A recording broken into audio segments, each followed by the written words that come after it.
नमस्कार, आपके साथ मैं हूं प्रीति श्रीवास्तव। बुलेटिन की शुरुआत करेंगे इस वक्त की बड़ी खबर के साथ। आपको बता दें, वक्फ बिल लोकसभा में पेश। वक्फ बिल को लेकर मोदी सरकार ने अपना पक्ष रखा है। ये इस वक्त की सबसे बड़ी खबर हम आपको बता रहे हैं। ये किसी धर्म के खिलाफ नहीं, अन्याय के खिलाफ बिल है। रिजिजू ने ये बयान दिया है, जिन्हें हक नहीं मिला उन्हें हक दिलाने के लिए वक्फ बिल लाया गया है। इस वक्त की सबसे बड़ी खबर हम आपको बता रहे हैं। पेश कर दिया गया है वक्फ बिल। रिजिजू ने लोकसभा में दिया नेहरू काल तक का हवाला। वक्फ बिल संशोधन को लेकर सरकार के पक्ष में जेडीयू टीडीपी वक्फ बिल का विपक्ष ने भी माफ कीजिएगा, वक्फ बिल का विपक्ष ने भी प्रतिरोध किया है। पुरजोर विरोध कांग्रेस के वक्फ बिल पर कड़ी आपत्ति दर्ज कराई। अखिलेश यादव ने भी सरकार पर निशाना साधा है। ये बिल बहुत ही सोची समझी राजनीति के तहत है। अखिलेश यादव ने ये बयान दिया है। इस वक्त की सबसे बड़ी खबर हम आपको बता रहे हैं। आप नहीं हो अध्यक्ष के आधार के संरक्षक अखिलेश, वक्फ बोर्ड में किसी गैर मुस्लिम को शामिल करने अन्याय। अखिलेश लोकसभा में वक्फ अमेंडमेंट बिल 2024 पेश कर दिया गया है। इस पर जबरदस्त बहसबाजी देखने को मिल रही है।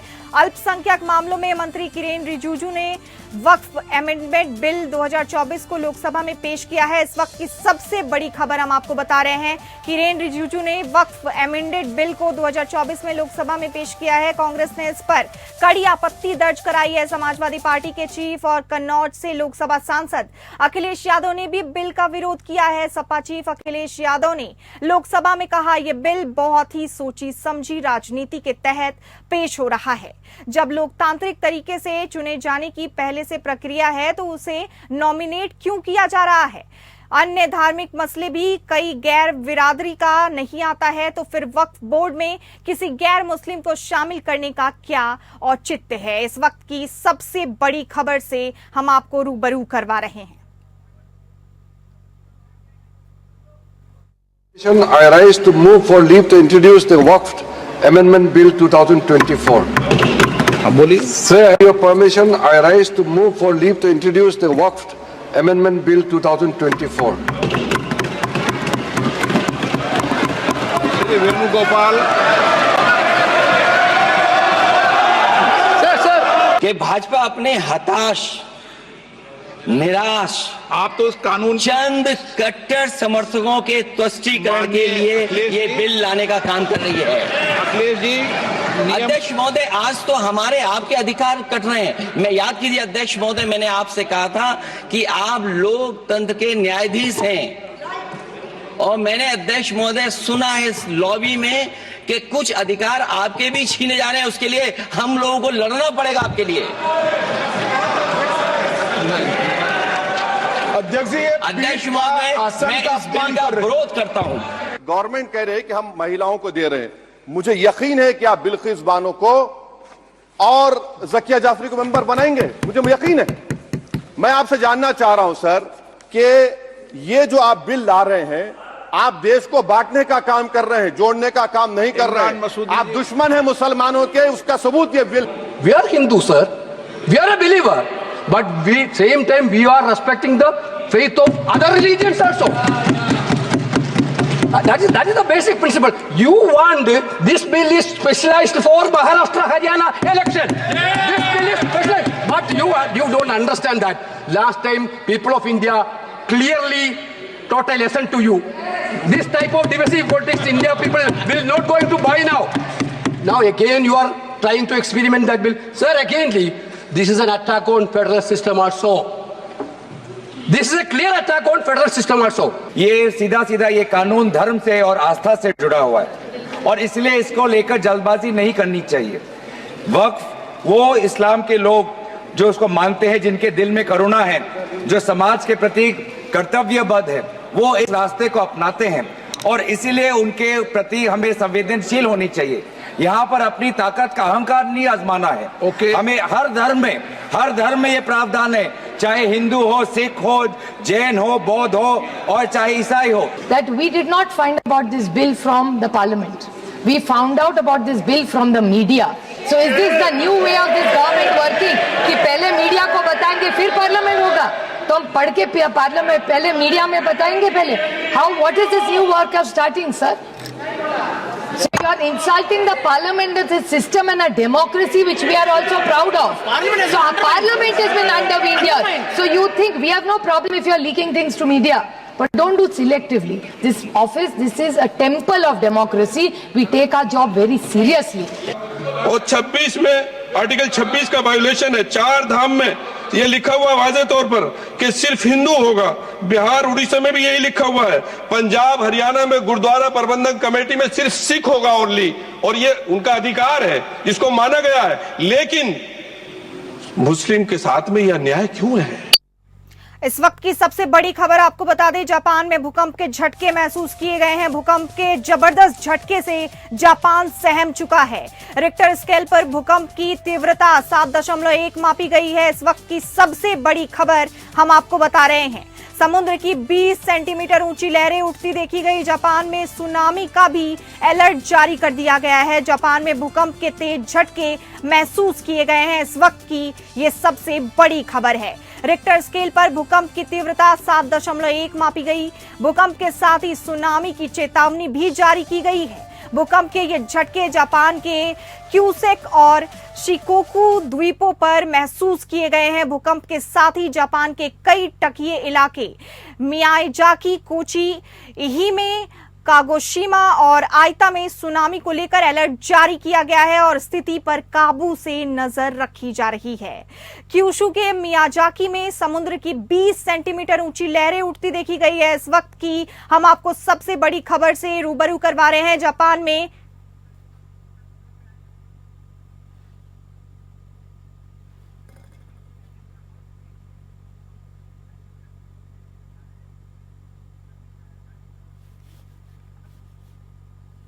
आप अपनी टीवी स्क्रीन पर देख सकते हैं, तमाम तस्वीरें हम आपको दिखा रहे हैं किस तरीके से हर चीजें बिखरी हुई नजर आ रही हैं, किस तरीके से वहां के लोग डरे सहमे टेबल के नीचे छुपे हुए नजर आ रहे हैं। इस वक्त की तमाम जानकारी हम आपको दे रहे हैं। आप तस्वीरों में अपने टीवी स्क्रीन के सामने देख सकते हैं किस तरीके से सारे लोग डरे सहमे हुए नजर आ रहे हैं और ये तमाम चीजें वहां बिखरी हुई नजर आ रही हैं। आपको बता दें, जापान में भूकंप के झटके महसूस किए गए हैं और ये इस वक्त की सबसे बड़ी खबर है।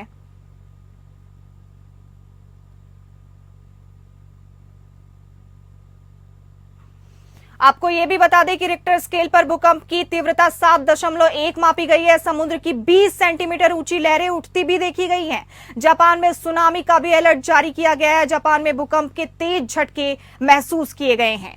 रिक्टर स्केल पर भूकंप की तीव्रता 7.1 मापी गई है। आपको बता दें, भूकंप के साथ ही सुनामी की चेतावनी भी जारी की गई है। आप अपने टीवी स्क्रीन पर देख सकते हैं जारी की गई भूकंप के ये झटके जापान के क्यूसू और शिशोकू द्वीपों पर महसूस किए गए। भूकंप के साथ ही जापान के कई तटीय इलाके मियाजाकी, कोची, इहियामे, कागोशिमा और आइता में सुनामी को लेकर अलर्ट जारी किया गया है और स्थिति पर काबू पाने के लिए नजर रखी गई है।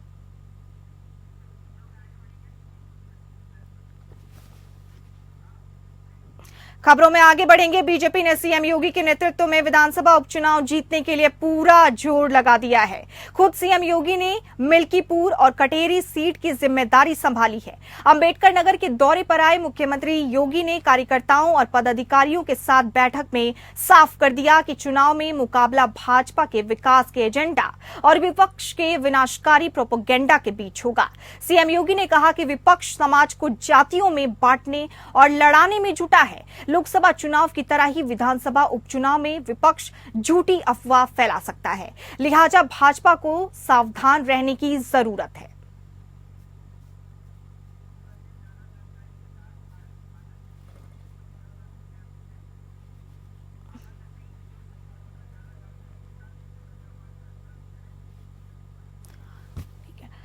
इस खबर पर ज्यादा जानकारी के साथ हमारे साथ विशेष संवाददाता आनंद सिंह जुड़ चुके हैं। आनंद सिंह, क्या कुछ अपडेट है इस मामले पर, उपचुनाव को लेकर एक बार हमारे दर्शकों को आप विस्तार से बताइए।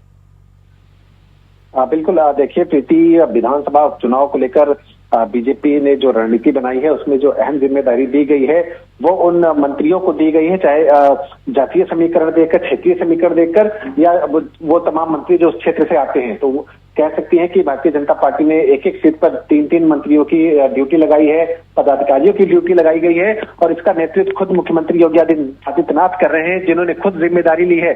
न सिर्फ 10 सीटों की उनके पास जिम्मेदारी है, बल्कि मुख्य रूप से कटहरी की सीट और मिल्कीपुर की सीट पर वो मुख्यमंत्री इसको निभा रहे हैं। और खास बात यह है प्रीति की जो मिल्कीपुर की सीट है वो वही सीट है जहां से जहां से विधायक हुआ करते थे अवधेश प्रसाद, जिन्होंने फैजाबाद से लोकसभा का चुनाव लड़ा है और जीता है। तो ऐसे में ये सीट बीजेपी के लिए काफी महत्वपूर्ण हो जाती है, जबकि वो फैजाबाद की सीट हार चुकी है लोकसभा में, जहां पर अयोध्या आता है। तो यही वजह है कि मुख्यमंत्री ने इस सीट पर अपनी खुद नजर रखी है और किस तरह से वहां पर समीकरण है और किस तरह से पार्टी को चुनाव लड़ाना है, उसकी देखरेख मुख्यमंत्री योगी आदित्यनाथ कर रहे हैं। साथ ही साथ जो तमाम दूसरी सीटें हैं उस पर भी बीजेपी ने रणनीतिक तैयारी की है। तमाम पदाधिकारी उतारे गए हैं, मंत्री उतारे गए हैं। एक एक सीट का आप कह सकती हैं कि जातीय विवरण लिया जा रहा है, किसमें किसकी कितनी आबादी है, किस तरह से प्लान करना है। तो कुल मिलाकर 10 सीटों को जीतने का लक्ष्य भारतीय जनता पार्टी ने रखा है। हालांकि इतना आसान नहीं होने वाला है, क्योंकि समाजवादी पार्टी की अगर बात करें तो जो उनका पीडीए का फार्मूला है, पिछड़ा दलित अल्पसंख्यक, वो कहीं ना कहीं सफल होता दिखाई दिया है लोकसभा चुनाव में और उसी राह पर समाजवादी पार्टी उपचुनाव में लड़ने जा रही है। हमारे साथ फिलहाल जुड़ने के लिए आपका बहुत बहुत धन्यवाद। हमारे साथ बने रहिए, हम आगे की खबरों में भी जानकारी के लिए आपके साथ जुड़ेंगे। उत्तर प्रदेश के मुख्यमंत्री योगी आदित्यनाथ ने सावन के महीने में महिलाओं की सुरक्षा के लिए एंटी रोमियो स्क्वाड टीमों को फिर से एक्टिव करने के निर्देश दिए हैं। अंबेडकर नगर पहुंचे सीएम योगी ने जिले के शीर्ष 10 अपराधियों की लिस्ट पुलिस थानों में प्रदर्शित कराने का भी आदेश दिया है। अयोध्या के 2 दिवसीय दौरे के बाद अंबेडकर नगर के अपने 1 दिवसीय दौरे के दौरान मुख्यमंत्री ने जिले में विकास कार्यों और कानून व्यवस्था पर समीक्षा बैठक की। सीएम योगी ने भयमुक्त वातावरण बनाए रखने की आवश्यकता पर जोर देते हुए कहा कि महिलाओं की सुरक्षा सर्वोच्च होनी चाहिए।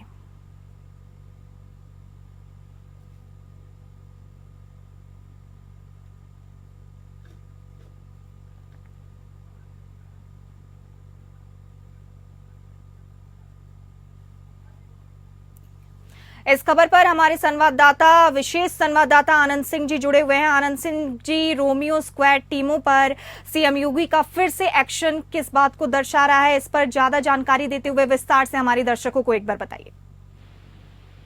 देखिए प्रीति, क्योंकि मुख्यमंत्री योगी आदित्यनाथ अभी हाल में जब मानसून सत्र खत्म हुआ विधानसभा का, उसमें भी उन्होंने एक चीज स्पष्ट तरीके से कही थी कि कानून व्यवस्था एक ऐसी चीज है उत्तर प्रदेश में जिस पर सरकार ने सबसे अधिक नियंत्रण किया है, सबसे उसको बेहतर बनाया है। और यही कारण है कि जो निवेश उत्तर प्रदेश में हो रहा है, जो औद्योगिक क्रांति उत्तर प्रदेश में आ रही है, उसकी वजह कानून व्यवस्था का बेहतर होना है। कानून व्यवस्था में भी जो सबसे अधिक ध्यान देने वाली चीज रही है वो रही है महिला सुरक्षा की, और उसी को मद्देनजर रखते हुए मुख्यमंत्री योगी आदित्यनाथ ने 2017 में एंटी रोमियो स्क्वाड का गठन किया था, जिसका मुख्य रूप से काम यह था कि जो स्कूल होते हैं, जो कॉलेज होते हैं, जहां पर बच्चियां शिक्षा लेने जाती हैं, वहां पर जो बाहर के जो छेड़खानी करने वाले लोग अराजक तत्व रहते थे, उनको कंट्रोल करने के लिए एंटी रोमियो दल का गठन किया गया था।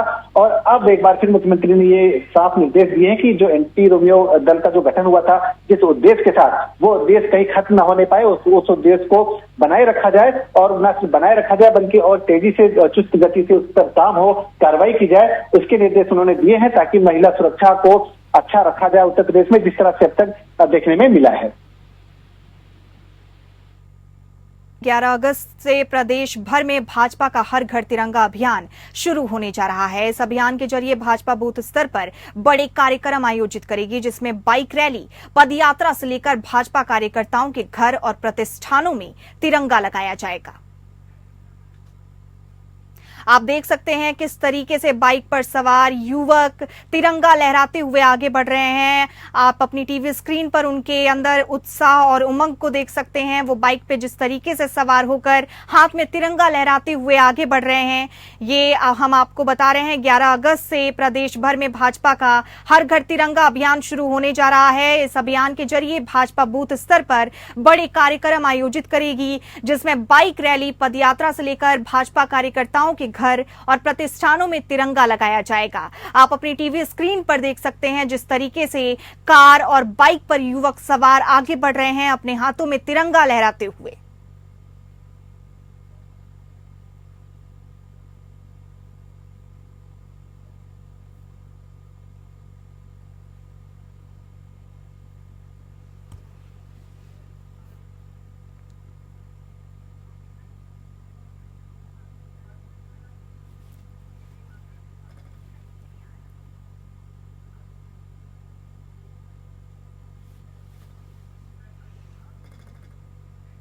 और इस वक्त की सबसे बड़ी खबर हम आपको बता रहे हैं, बांग्लादेश में अंतरिम सरकार के गठन पर तैयारियां तेज हो चुकी हैं। इस वक्त की सबसे बड़ी खबर हम आपको बता रहे हैं, बांग्लादेश लौटे अंतरिम सरकार के मुखिया मोहम्मद यूनुस। बांग्लादेश पहुंचे अंतरिम सरकार के मुखिया मोहम्मद यूनुस ने आज बनेंगे अंतरिम सरकार के चीफ। मोहम्मद यूनुस ने सभी से शांत रहने की अपील की है। इस वक्त की हम सबसे बड़ी खबर से आपको रूबरू करवा रहे हैं। अभी भारत में ही शेख हसीना रहेंगी, ये भी इस वक्त की सबसे बड़ी खबर है। आपको बता दें, बांग्लादेश में अंतरिम सरकार के गठन पर तैयारियां तेज हो चुकी हैं। बांग्लादेश लौटे अंतरिम सरकार मुखिया मोहम्मद यूनुस बांग्लादेश वापस लौट चुके हैं। शेख हसीना अभी भारत में ही रहेगी, इस वक्त की सबसे बड़ी खबर हम आपको बता रहे हैं। अंतरिम सरकार के मुखिया मोहम्मद यूनुस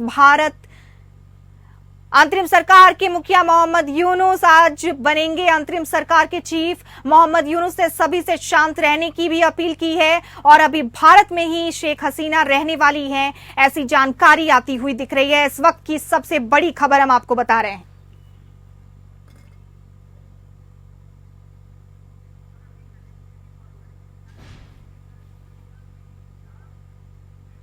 भारतीय पहलवान विनेश फोगाट ने कुश्ती को अलविदा कह दिया है। उन्होंने ये जानकारी सोशल मीडिया पर पोस्ट करते हुए दी है। विनेश फोगाट ने सोशल मीडिया पोस्ट में कहा, मां कुश्ती मेरे से जीत गई, मैं हार गई, माफ करना। आपका सपना, मेरी हिम्मत सब टूट गए, इससे ज्यादा ताकत नहीं रही है। अब अलविदा कुश्ती 2001 से 2014।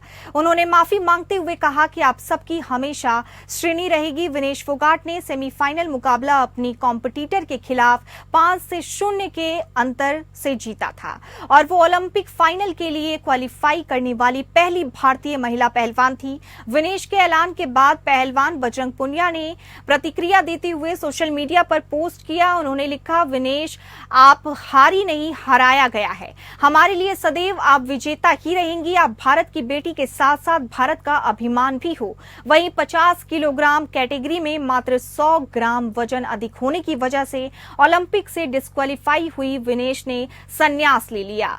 उनके इस फैसले पर साक्षी मलिक ने प्रतिक्रिया दी है। रियो ओलंपिक 2016 में भारत को ब्रॉन्ज मेडल जीताने वाली साक्षी ने विनेश के समर्थन में कहा कि विनेश तुम नहीं हारी हो, हर वो बेटी हारी है जिसके लिए तुम लड़ी और जीती। ये पूरे देश की हार है।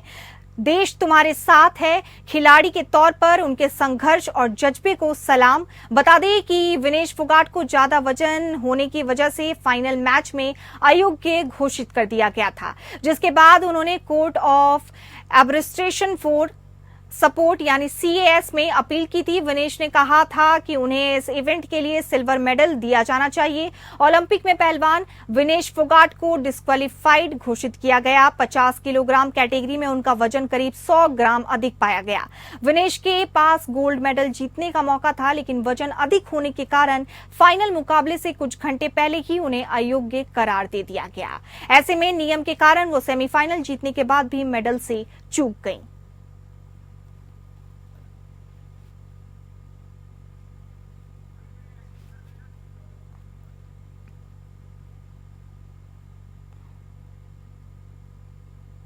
आपको बता दें, विनेश फोगाट ने संन्यास ले लिया है। इसी के साथ उन्होंने ट्वीट कर अपने ट्वीट में अपनी मां से और देश से बात करते हुए भी कहा कि मां मैं हार गई, मेरे अंदर अब हिम्मत नहीं बची है। भारतीय पहलवान विनेश फोगाट ने कुश्ती को अलविदा कह दिया है। उन्होंने ये जानकारी सोशल मीडिया पर पोस्ट करते हुए दी है। विनेश फोगाट ने सोशल मीडिया पोस्ट में कहा, मां कुश्ती मेरे से जीत गई, मैं हार गई, माफ करना। आपका सपना, मेरी हिम्मत सब टूट चुके हैं, इससे ज्यादा ताकत नहीं है। अब अलविदा कुश्ती 2001 से 2024। आपको बता दें, विनेश फोगाट ने संन्यास ले लिया है। उन्होंने माफी मांगते हुए कहा कि आप सबकी हमेशा श्रेणी रहूंगी।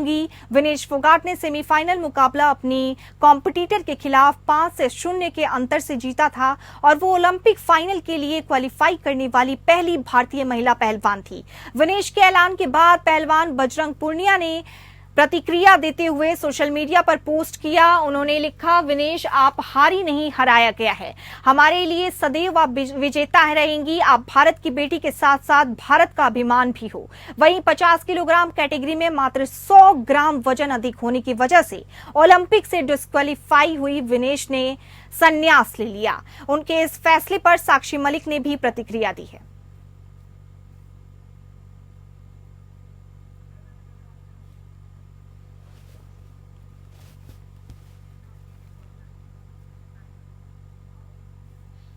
मुख्यमंत्री नीतीश कुमार ने नवादा जिला में वज्रपात से 6 लोगों की हुई मौत पर गहरी शोक संवेदना व्यक्त की है। मुख्यमंत्री ने कहा कि आपदा की इस घड़ी में वो प्रभावित लोगों के साथ हैं। मुख्यमंत्री ने मृतक के परिजनों को अविलंब 4-4 लाख रुपए अनुग्रह अनुदान देने के निर्देश दिए हैं। मुख्यमंत्री ने वज्रपात से घायल व्यक्ति के समुचित इलाज कराने का निर्देश दिया है और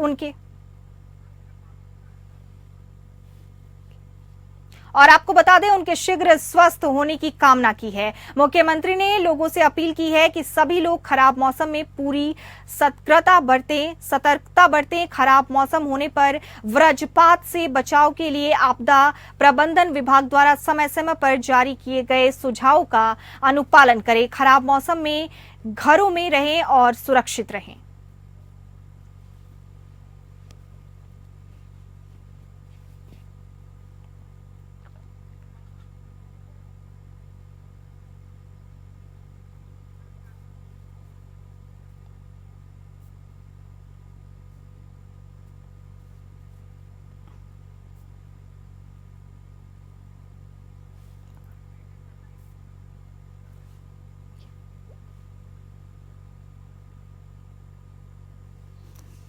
आपको बता दें मुख्यमंत्री ने कहा कि आपदा की इसी घड़ी में वो प्रभावित परिवारों के साथ हैं। मुख्यमंत्री ने मृतक के परिजनों को अविलंब 4-4 लाख रुपए अनुग्रह अनुदान देने के निर्देश दिए हैं। मुख्यमंत्री ने वज्रपात से घायल व्यक्ति के समुचित इलाज कराने का निर्देश दिया है और उनके शीघ्र स्वास्थ्य होने की कामना भी की है। मुख्यमंत्री ने लोगों से अपील की है कि सभी लोग खराब मौसम में पूरी सतर्कता बरतें। खराब मौसम होने पर वज्रपात से बचाव के लिए आपदा प्रबंधन विभाग द्वारा समय समय पर जारी किए गए सुझावों का अनुपालन करें। खराब मौसम में घरों में रहें और सुरक्षित रहें।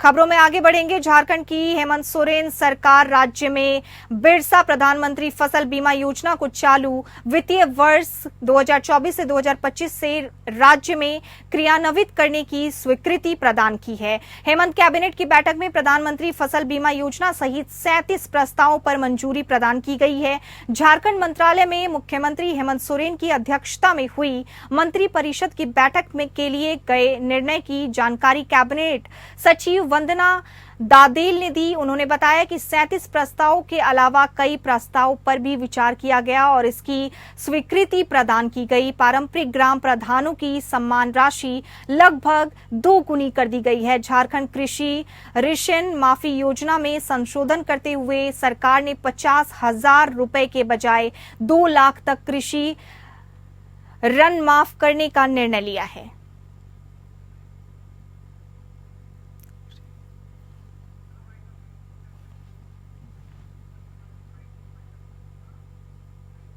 फिलहाल इस बुलेटिन में इतना ही।